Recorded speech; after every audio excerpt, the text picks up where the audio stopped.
everyone fine. Parappana ಅಗ್ರಹಾರದಲ್ಲಿ ನಟ Darshan video call ಮಾಡಿದಂತಹ ಪ್ರಕರಣಕ್ಕೆ ಸಂಬಂಧಪಟ್ಟಂತೆ ಈ ಒಂದು ಪ್ರಕರಣಕ್ಕೆ ಸಂಬಂಧಪಟ್ಟಂತೆ ಇದೀಗ ಜೈಲಿನ ಆಡಳಿತ ಕ್ರಮ ಕೈಗೊಳ್ಳೋದಕ್ಕೆ ಅಂತ ಮುಂದಾಗ್ತಾ ಇದೆ. ಕೇಂದ್ರ ಕಾರಾಗೃಹದ ಮುಖ್ಯ ಅಧೀಕ್ಷಕರಿಗೆ ಡಿಜಿಪಿ ಮಾಲಿನಿ ಕೃಷ್ಣಮೂರ್ತಿ ಅವರು ಒಂದು ಪತ್ರ ಬರೆದಿದ್ದಾರೆ. ಎಲ್ಲ ರೀತಿಯಾದಂತಹ ವ್ಯವಸ್ಥೆ ಇರುತ್ತಲ್ವಾ ಜೈಲು ಅಂದಂತಮೇಲೆ, ಅಲ್ಲಿ ಮೊಬೈಲ್ ಸಿಗ್ನಲ್ಗಳನ್ನು ಜಾಮ್ ಮಾಡುವಂತಹ ಜಾಮರ್ಗಳನ್ನು ಅಳವಡಿಕೆ ಮಾಡಲಾಗಿರುತ್ತೆ. ಅದರಲ್ಲೂ ಕೇಂದ್ರ ಕಾರಾಗೃಹ ಇಡೀ ರಾಜ್ಯದ ಕುಖ್ಯಾತ ರೌಡಿಗಳು ಅಲ್ಲಿರ್ತಾರೆ. ಹೀಗಾಗಿ ಬಹಳಷ್ಟು ಪ್ರಬಲವಾಗಿರುವಂತಹ ಜಾಮರ್ಗಳನ್ನು ಅಳವಡಿಕೆ ಮಾಡಲಾಗಿರುತ್ತೆ. ಸಿಗ್ನಲ್ಗಳು ಎಲ್ಲೂ ಕೂಡ ಸಿಗಬಾರದು, ಆ ರೀತಿಯಲ್ಲಿ ಸಿಗ್ನಲ್ಗಳನ್ನು ಜಾಮ್ ಮಾಡುವಂತಹ ಜಾಮರ್ಗಳನ್ನು ಅಳವಡಿಕೆ ಮಾಡಲಾಗಿರುತ್ತೆ. ಆದರೂ ಕೂಡ ದರ್ಶನ್ ಫೋನ್ನಲ್ಲಿ ವಿಡಿಯೋ ಕಾಲ್ನಲ್ಲಿ ಮಾತನಾಡೋದಕ್ಕೆ ಹೇಗೆ ಸಾಧ್ಯ ಆಯಿತು? ಮೊಬೈಲ್ ಸಿಗ್ನಲ್ ಯಾವ ಕಾರಣಕ್ಕಾಗಿ ಸಿಕ್ತು? ಬೇಕಂತಾನೆ ಏನಾದರೂ ಅದನ್ನು ಆಫ್ ಮಾಡುವಂತಹ ಕೆಲಸವನ್ನ ಮಾಡಿದ್ರ? ಈ ರೀತಿಯಾಗಿ ಸಾಕಷ್ಟು ಅನುಮಾನಗಳು ಕೂಡ ವ್ಯಕ್ತವಾಗ್ತಾ ಇದೆ. ಇದೆಲ್ಲದಕ್ಕೂ ಸಂಬಂಧಪಟ್ಟಂತೆ ಕೇಂದ್ರ ಕಾರಾಗೃಹದ ಮುಖ್ಯ ಅಧೀಕ್ಷಕರಿಗೆ ಡಿಜಿಪಿ ಮಾಲಿನಿ ಕೃಷ್ಣಮೂರ್ತಿ ಅವರು ಪತ್ರ ಬರೆದಿದ್ದಾರೆ. ಪರಪ್ಪನ ಅಗ್ರಹಾರ ಕಾರಾಗೃಹದಲ್ಲಿ ಮೊಬೈಲ್ ಸಿಗ್ನಲ್ಗಳು ಸಿಗ್ತಾ ಇದೆ. ಯಾರು ಮೊಬೈಲ್ ಬಳಕೆ ಮಾಡ್ತಾ ಇದ್ದಾರಲ್ವಾ ಆರೋಪಿಗಳಿಗೆ ಮೊಬೈಲ್ಗಳ ಸಿಗ್ನಲ್ಗಳು ಸಿಗ್ತಾ ಇದೆ. ಅನೇಕ ಆರೋಪಿಗಳ ಬಳಿಯಲ್ಲಿ ಮೊಬೈಲ್ ಬಳಕೆ ಮಾಡ್ತಾ ಇದ್ದಾರೆ ಎನ್ನುವಂತಹ ಮಾಹಿತಿಗಳು ಕೂಡ ಲಭ್ಯವಾಗ್ತಾ ಇತ್ತು. ಸಿಗ್ನಲ್ ಹೇಗೆ ಸಿಗ್ತಾ ಇದೆ?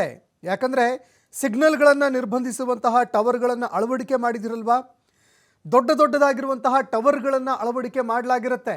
ಇನ್ನು ಸಹಜವಾಗಿ ನಾವು ನೋಡಿದಾಗ ಈ ಮೊಬೈಲ್ ಟವರ್ನ ಲೊಕೇಶನ್ ಏನಿದೆಯಲ್ಲ, ಮೊಬೈಲ್ನ ಒಂದು ಸಿಗ್ನಲ್ ಏನಿದೆ, ಈ ಸಿಗ್ನಲ್ಗಳನ್ನು ಜಾಮ್ ಮಾಡೋದಕ್ಕೆ ಅಂತ ಸಣ್ಣ ಪುಟ್ಟ ಜಾಮರ್ಗಳನ್ನು ಅಳವಡಿಕೆ ಮಾಡುವಂಥದ್ದನ್ನು ನಾವೆಲ್ಲರೂ ಕೂಡ ನೋಡಿರ್ತೀವಿ. ಆದರೆ ಜೈಲಿನಲ್ಲಿ ಟವರ್ಗಳನ್ನೇ ಅಳವಡಿಕೆ ಮಾಡಿರ್ತಾರೆ. ಆದರೂ ಕೂಡ ಸಿಗ್ನಲ್ಗಳು ಲಭ್ಯ ಆಗಿದ್ದು ಹೇಗೆ? ಮಾಲಿನಿ ಕೃಷ್ಣಮೂರ್ತಿ ಅವರು ಪ್ರಶ್ನೆ ಮಾಡಿದ್ದಾರೆ. ಇದಕ್ಕೆ ಸಂಬಂಧಪಟ್ಟಂತೆ ಏರ್ಟೆಲ್ಲು, BSNL, ವಡಾಫೋನು, ಜಿಯೋ ಈ ಸೇವಾ ಪೂರೈಕೆದಾರರೇನಿದ್ದಾರೆ ಇವರಿಗೆ ಪತ್ರ ಬರೀರಿ ಅಂತ ಅವರು ಸೂಚನೆ ಕೊಟ್ಟಿದ್ದಾರೆ. ಅವರಿಂದ ಇದಕ್ಕೆ ಸಂಬಂಧಪಟ್ಟಂತೆ ವಿವರಣೆಯನ್ನು ಪಡೆದುಕೊಂಡು ನನಗೊಂದು ವರದಿಯನ್ನು ಸಲ್ಲಿಕೆ ಮಾಡಿ.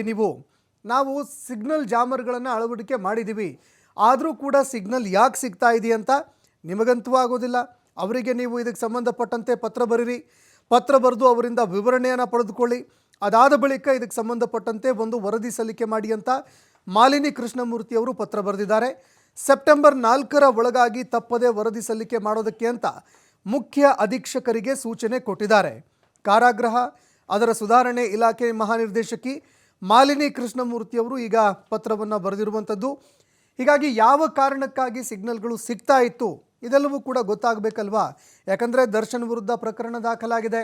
ಅದೇ ರೀತಿಯಾಗಿ ಇದಕ್ಕೆ ಸಂಬಂಧಪಟ್ಟಂತೆ ನಾವು ಇಷ್ಟೆಲ್ಲ ಸಿಗ್ನಲ್ ಜಾಮರ್ಗಳನ್ನು ಅಳವಡಿಕೆ ಮಾಡಿದ್ದೀವಿ, ಆದರೂ ಕೂಡ ಮೊಬೈಲ್ಗೆ ಸಿಗ್ನಲ್ ಹೇಗ್ರಿ ಸಿಗ್ತಾ ಇದೆ? ಈ ಪ್ರಶ್ನೆ ಸಹಜವಾಗಿ ಎದುರಾಗುತ್ತಲ್ವಾ. ಇದೇ ಕಾರಣಕ್ಕಾಗಿ ಮಾಲಿನಿ ಕೃಷ್ಣಮೂರ್ತಿಯವರು ಈ ಒಂದು ಪ್ರಶ್ನೆಯನ್ನು ಮಾಡಿ ಇದಕ್ಕೆ ಸಂಬಂಧಪಟ್ಟಂತೆ ಏರ್ಟೆಲ್ಲು, ವಡಾಫೋನು, ಜಿಯೋ ಈ ರೀತಿಯಾಗಿ ಮೊಬೈಲ್ ಸೇವೆಯನ್ನು ಪೂರೈಕೆ ಮಾಡುವಂತಹ ಕಂಪನಿಗಳೇನಿದ್ದಾವೆ ಅವರಿಗೆ ನೀವು ಪತ್ರವನ್ನು ಬರೀರಿ, ಅವರಿಂದ ಇದಕ್ಕೆ ಸಂಬಂಧಪಟ್ಟಂತೆ ವಿವರಣೆ ಪಡೆದುಕೊಂಡು ನನಗೆ ಒಂದು ವರದಿ ಸಲ್ಲಿಕೆ ಮಾಡಿ ಅಂತ ಮಾಲಿನಿ ಕೃಷ್ಣಮೂರ್ತಿಯವರು ಇದಕ್ಕೆ ಸಂಬಂಧಪಟ್ಟಂತೆ DGP ಅವರು ಪತ್ರ ಬರೆದಿದ್ದಾರೆ. ಕೇಂದ್ರ ಕಾರಾಗೃಹದ ಮುಖ್ಯ ಅಧೀಕ್ಷಕರಿಗೆ DGP ಅವರು ಒಂದು ಪತ್ರ ಬರೆದಿದ್ದಾರೆ. ಹೀಗಾಗಿ ಏನು ಬರುತ್ತೆ ಇದಕ್ಕೆ ಸಂಬಂಧಪಟ್ಟಂತೆ ಯಾವ್ಯಾವ ಕಂಪನಿಗಳಿದ್ದಾವೆ ಸೇವೆಯನ್ನು ಪೂರೈಸುವಂತಹ ಕಂಪನಿಗಳು, ಅವುಗಳಿಗೆ ಪತ್ರ ಬರೆದು ಅಲ್ಲಿಂದ ವಿವರಣೆ ಪಡೆದುಕೊಂಡು ಏನು ಮಾಹಿತಿ ಬರುತ್ತೆ ಅನ್ನುವಂಥದ್ದನ್ನು ಕೂಡ ಕಾದು ನೋಡಬೇಕಾಗತ್ತೆ. ಅದರ ಜೊತೆಗೆ ಸದ್ಯಕ್ಕೆ ಎದುರಾಗ್ತಾ ಇರುವಂತಹ ಪ್ರಶ್ನೆ, ಜೈಲಿನ ಒಳಗೆ ಮೊಬೈಲ್ ಹೇಗ್ರಿ ಹೋಗಿದ್ದು? ಇದು ಕೂಡ ಒಂದು ಪ್ರಶ್ನೆ ಅಲ್ವಾ. ಇದು ಕೂಡ ಸಹಜವಾಗಿ ಕಾಡುವಂತಹ ಒಂದು ಅನುಮಾನ ಅಲ್ವೇ?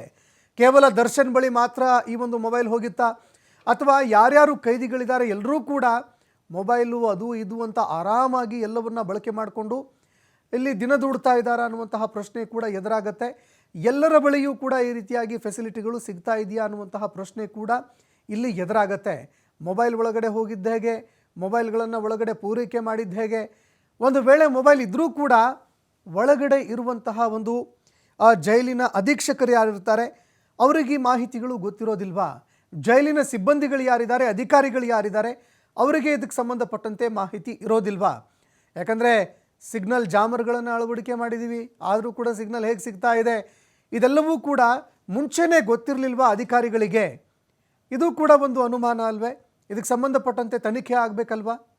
ಆದರೆ DGP ಮಾಲಿನಿ ಅವರು ಇದಕ್ಕೆ ಸಂಬಂಧಪಟ್ಟಂತೆ ಸೇವಾ ಕಂಪನಿಗಳಿಗೆ ಪತ್ರ ಬರೆದು ನನಗೆ ವಿವರಣೆ ನೀಡಿ ಎನ್ನುವಂತಹ ಮಾಹಿತಿಯನ್ನು ಒಂದು ಪತ್ರವನ್ನು ಬರೆದಿದ್ದಾರೆ.